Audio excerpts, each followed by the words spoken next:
Hey guys, Ricky Midnight again. What I want to talk to you about today is how to make a home server, a Plex server. I think I've talked about this before, but I'm going to go in a little bit more in depth in it. Basically, what you need is an old computer. Now, you can buy a server, but if you want to make a server, you need an old computer that you've had put together once or you put together yourself. Hey guys, don't forget to subscribe. If you see anything in these videos that help you in any way, please let other people know. I need as many subscribers as I can get because I want to get to that 1,000 subscriber mark. And if there's anything I can help you with, comments down below as your friend. Comment down there, ask me a question. I'll try to help you out if I can on any household chores.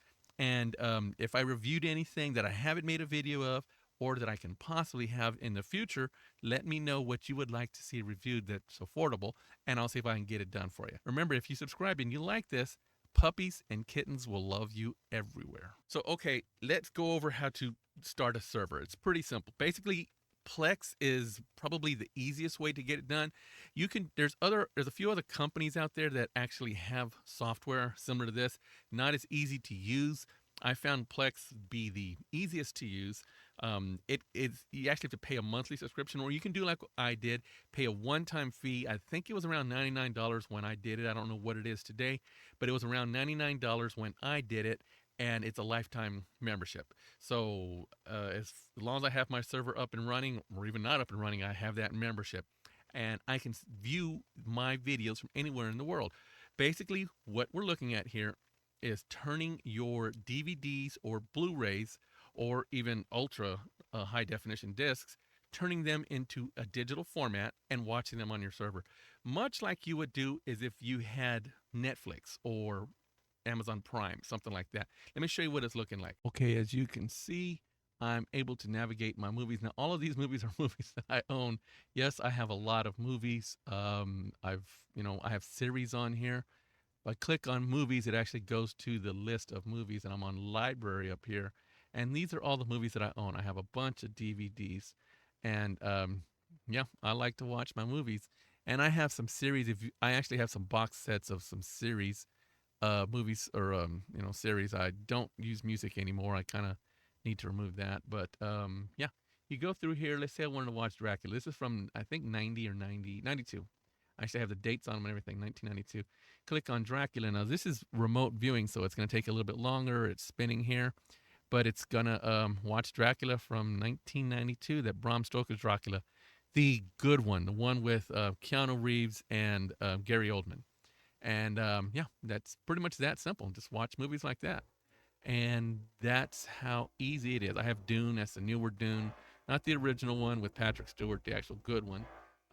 But yeah, that's how it's done. So as you can see, it's pretty darn similar to using Netflix or Amazon Prime. And all you have to do is have a large enough hard drive in order to store all your movies. And each movie takes, if it's Blu-ray or regular DVD, usually takes less than 5 gig per disc. Blu-ray usually takes about 3.5 gig, and if it's a regular DVD, it probably takes about 1.5 gig, something like that. Not much, right? I usually don't copy subtitles. If you want to copy the subtitles, even if it's an English spoken film, if you want to copy subtitles, you can copy subtitles. But I usually don't copy those because most of the films that I watch don't require subtitles. So, and if it's in the actual film and it's not a film that is completely subtitled, like say you're watching John Wick and there's a few spots where they're speaking Russian, they usually put the subtitles in there anyway. So I usually don't have to worry about that too much. So what you need to do is you need to download some software. Whether you pay for that software, it's free software. There's a few of them that are free out there. Hit me up in the section down below and ask me what software I use, and I'll direct message you, let you know what software I use, and kind of give you an idea on how to get started on it. Okay, before I go any further, let me make sure and say this out loud to you. You need to make sure that you have the rights to that disc, and it's for home use entertainment only, not for having someone pay you to watch it or rent that movie or display in public. It's for private use only. It's perfectly legal if it's for private use only to convert it over to a digital format. It's not legal to send that digital format to other people or to allow them to watch it, especially if it's for a business or for any kind of promotional needs. You're not allowed to do something like that. That would be illegal. That would be piracy. You can put your little patch on and carry your cutlass and call yourself a swashbuckler. That is not allowed. But if it's for private use and private use only, you can do that. Now, in my case, I have 3 televisions. One of them has Roku. The other 2 have an Amazon stick or the Fire Stick. And I have Plex on all of them. I have Plex on my wife's phone, on her laptop, on my phone, on my tablet, and of course here on my computer. And you can watch the movies from any one of those choices. But those are for private use only, for just me and my wife. And if anybody was to come into my house, like say a house guest, they can watch the movie from my house, right? Because, well, it's my movie. I don't have DVD or a Blu-ray player hooked up to my television, and I did that on purpose because when I purchase a new movie, I buy it on Amazon. Most of my movies I buy on Amazon, and they ship to my house. When I purchase a new movie, I pop it in my DVD player or my DVD reader here in my computer or in my other computer, which is actually the server, and I copy it through that software into an MP4 format. The MP4 format is, to me, seems to be the easiest format. There's a whole bunch of them. There's just regular MPEG format, which is MPEG 1. MPEG 3, by the way, is called an MP3. People didn't know that. But MPEG 3 is MP3, which is audio only. MPEG, which is going to be video, or MP4, which is MPEG 4, which is going to be video as well in this case. That's the format that I like to use. It seems to be the smoothest. I have an 8 terabyte hard drive in the house where I have all of my movies stored. So it's really simple. Let's say you built a computer, and I'm assuming you know how to build a computer, or you have a computer that you're familiar with and you're not afraid to get in there and touch it. You already have a working computer. We're not talking about a super old one, but a 10-year or younger computer would work fine. In my case, every time I build a new computer, I usually keep my old computers or my old components, and I'll use them for something around the house. Another computer like a server. But in this particular one, in my Plex server, I think I have 32 gig. It's DDR4, which is, I know it's the older stuff, but it's a fairly fast DDR4, and it is 32 gig. And I have that 8 terabyte hard drive.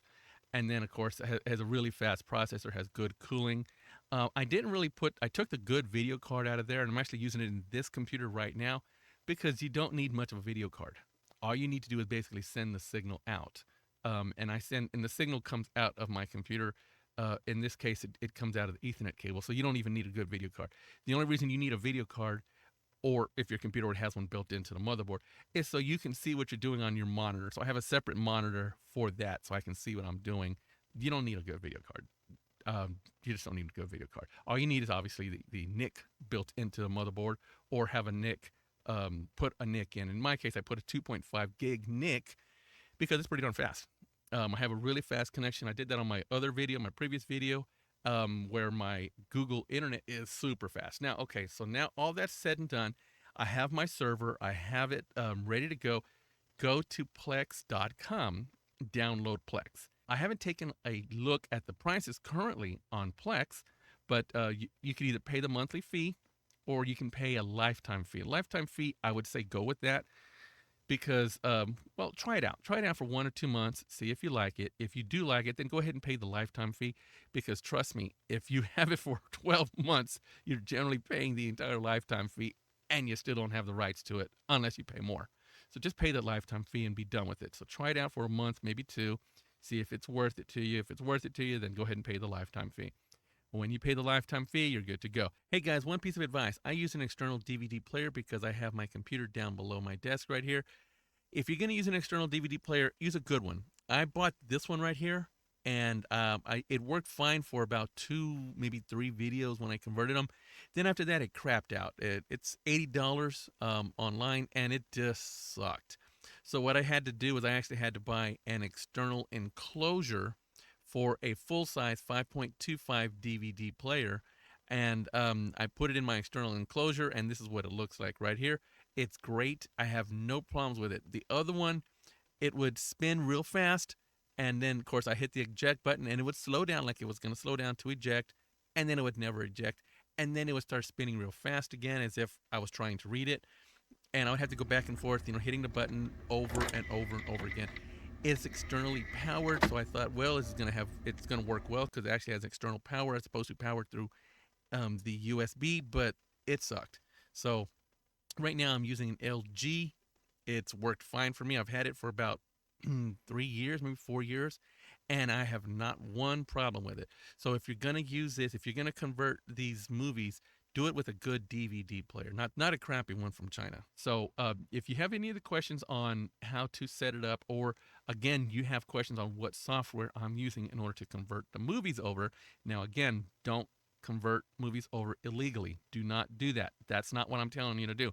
I'm telling you to convert the movies you already own. That way you don't have to have a DVD player or Blu-ray player in your living room.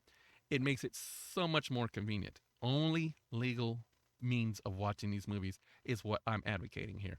But if you have questions on how to convert them over, down below in the comment section, and I'll tell you what software I'm using in order to convert it.